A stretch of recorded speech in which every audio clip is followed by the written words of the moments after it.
Los historiadores están recuperando el significado e importancia de la colonia, donde reposan las raíces del grupo regional antioqueño. Que durante mucho tiempo la historiografía se olvidó que existía la vida colonial en Antioquia. Aquí nos enseñaban que del conquistador Jorge Robledo y de Gaspar de Rodas habíamos pasado derecho a Moni Velarde. Y eso quiere decir de 1570 a 1786, algo así como 200 años, 2 siglos de los que no había que hablar.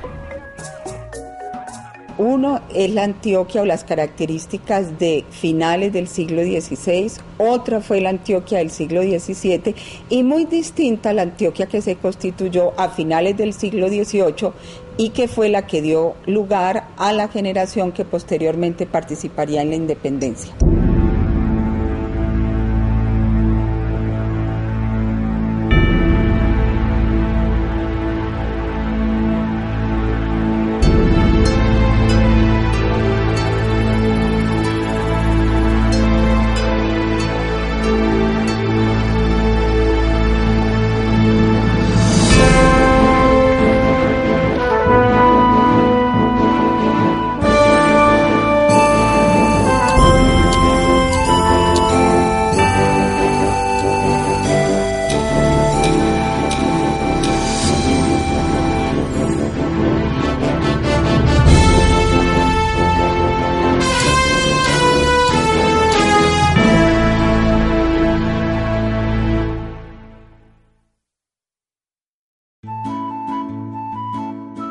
La vida de los antioqueños durante la época de la colonia giraba alrededor de la minería y el comercio. El oro se hallaba casi al sol y los indígenas lo sacaban para los colonos españoles sin más pago que un almud de maíz a la semana. Pero miles de aborígenes morían y las minas de oro se agotaban. La próspera provincia de comienzos de la colonia se iba quedando cada día más pobre y desolada. Uno puede encontrar en los testamentos que un saco, una tela, una seda, un paño, un cubierto, eran signos de riqueza.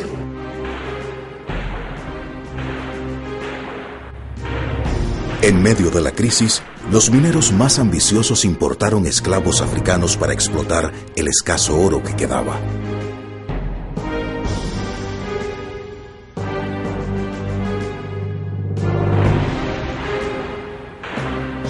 A mediados del siglo XVIII, las nuevas ideas de la Ilustración y las revoluciones burguesas sacudían las rancias estructuras políticas de Europa. En 1781, España impone a sus colonias una pesada carga de impuestos para financiar su guerra contra Inglaterra.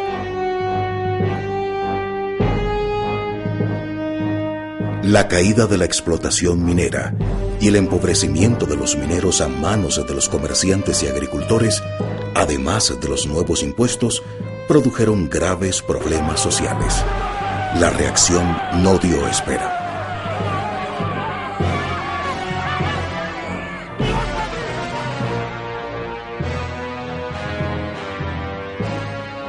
Ese mismo año en Guarne, en las montañas antioqueñas, por primera vez en América, el pueblo se subleva de manera colectiva y espontánea contra el yugo español. El tornado de nuevos conceptos acerca del hombre y la sociedad que recorre el viejo continente atraviesa el Atlántico. Y en 1808, la monarquía española tambalea. A la luz de la Ilustración surge en Antioquia un grupo de intelectuales encabezados por Juan del Corral, José Manuel Restrepo y Félix de Restrepo, quienes, conociendo los inmensos recursos de la provincia, pero también del estado de atraso por el abandono, inician el largo y sinuoso camino hacia su independencia absoluta.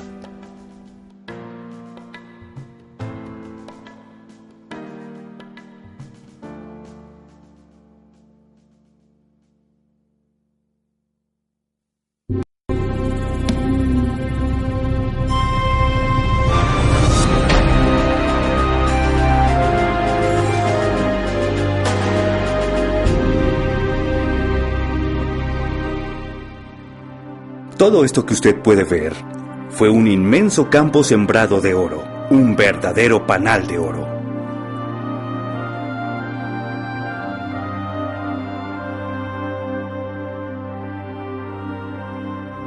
Un enjambre de codiciosos conquistadores atraídos por su dorada miel empezó tempranamente a colonizar las tierras de Antioquia y a esclavizar a los aborígenes.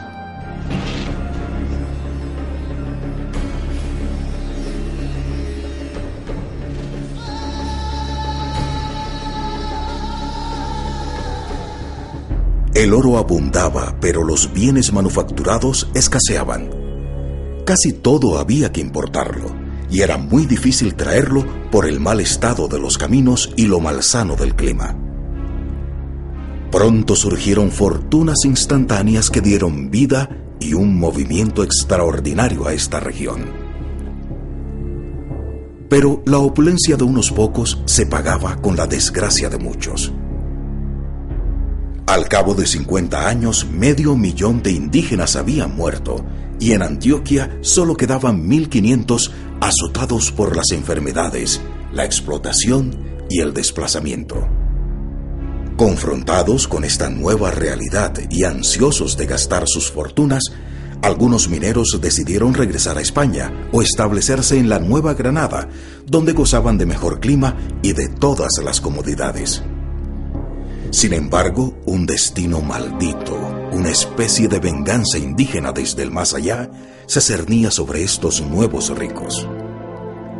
Despilfarraban o perdían sus fortunas y morían en la miseria.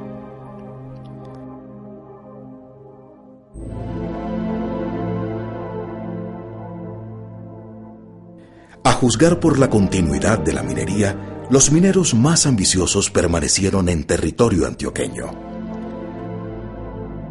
Allí fue donde el español fulanito de tal sacó oro por cargas. Aquello de más allá fue de don Juan de Salazar, el más bárbaro y cruel de los españoles que hayan venido a esta tierra. Azotaba o mandaba a azotar a los pobres esclavos hasta dejarlos casi muertos, cubiertos de heridas, y luego les hacía poner sal en las llagas para torturarlos más horriblemente. Ya bien entrada la colonia, la sociedad antioqueña, a diferencia de las de Quito, Lima, Popayán, Mompox o Cartagena, era pobre. Y los mineros más ricos no compraban títulos de nobleza, ni vivían rodeados de lujos. En realidad era una sociedad más bien agraria, de costumbres muy austeras, con unos niveles de educación bajos, y con muy pocas posibilidades de tener el boato y digamos el refinamiento que podían tener otras sociedades de América o aún de la misma Nueva Granada si la comparamos con Santa Fe de Bogotá.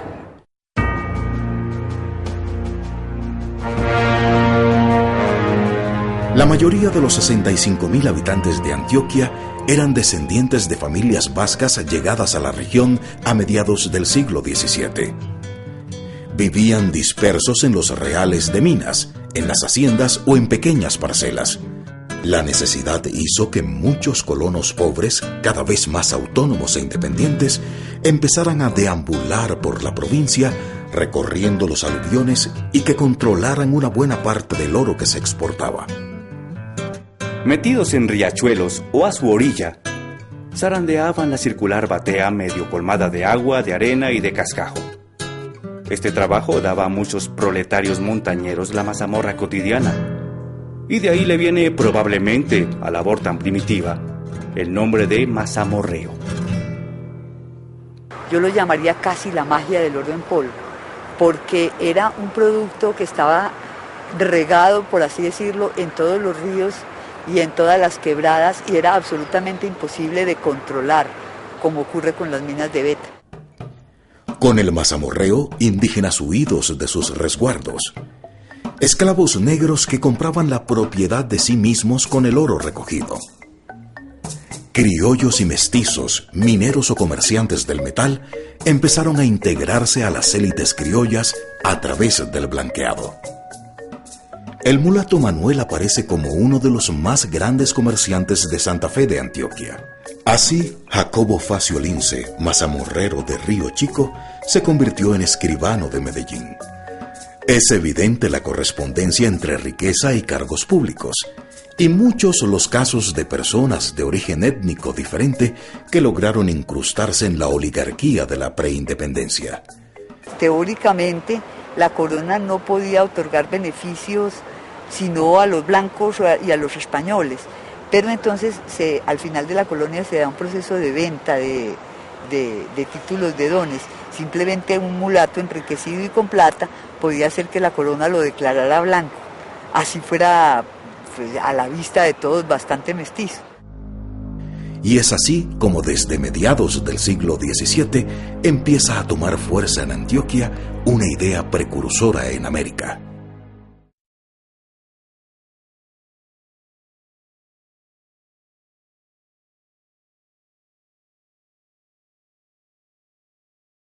Para la sociedad antioqueña, la esclavitud resultaba muy costosa. Favorecía darles la libertad, o hacer que los esclavos compraran su propia libertad, y simplemente comprarles el oro, establecer con ellos una relación de compra y venta. Y aunque se podría decir que la idea de la libertad de los esclavos tenía una profunda motivación económica, no debe descartarse el altruismo de algunos propietarios. En 1767, don Ignacio Castañeda y Ateortúa y su esposa, doña Javiera Londoño, quienes no tenían descendientes y eran dueños de grandes posesiones, manifestaron en su testamento su deseo de dar libertad y tierra a sus servidores, con quienes tenían una gran deuda de gratitud. Se daba así un nuevo rumbo a la historia dentro de las ideas imperantes en las colonias de América. Pero los antioqueños aún no conocían los sucesos que se estaban gestando en Europa. La monarquía absoluta como forma de poder político se resquebrajaba en todo el viejo continente. Con el ascenso de los Borbones en 1781 se endurece la política económica de la corona. España impone a sus colonias una pesada carga de impuestos para financiar su guerra contra Inglaterra.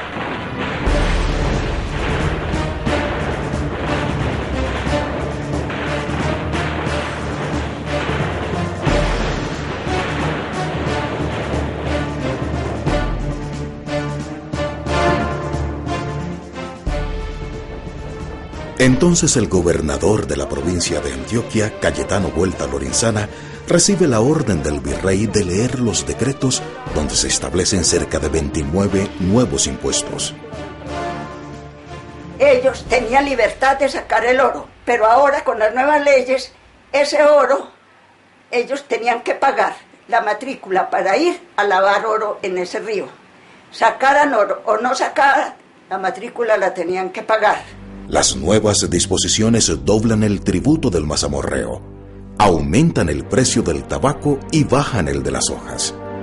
Ordenan la clausura de las pulperías y tiendas de misceláneas que no paguen los impuestos. Todas las transacciones comerciales deben tributar a la corona y como vasallos, ricos o pobres, tienen que dar un donativo voluntario al rey.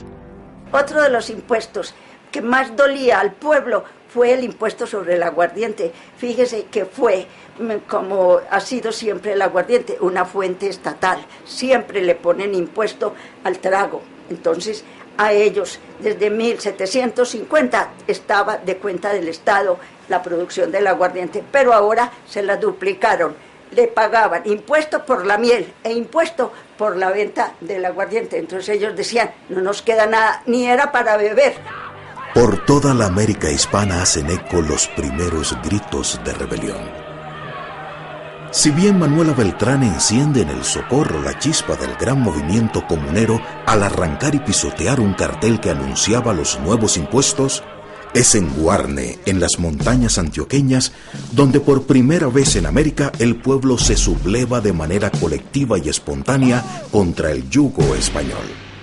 Dos señores, don Alonso y don Manuel